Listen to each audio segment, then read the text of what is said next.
Muhim narsani hozir o'rtaga tashladik. Eplamachi bo'lib ketdik.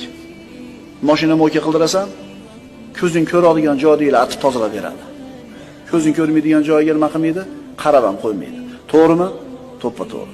Motor yugdirasan, ko'zing ko'radigan joy ko'rinadi. Unda engizsang tagida yog'lamas turgan bo'ladi. Endi shuna qilib topgan puli bilan bu baraka topamidi?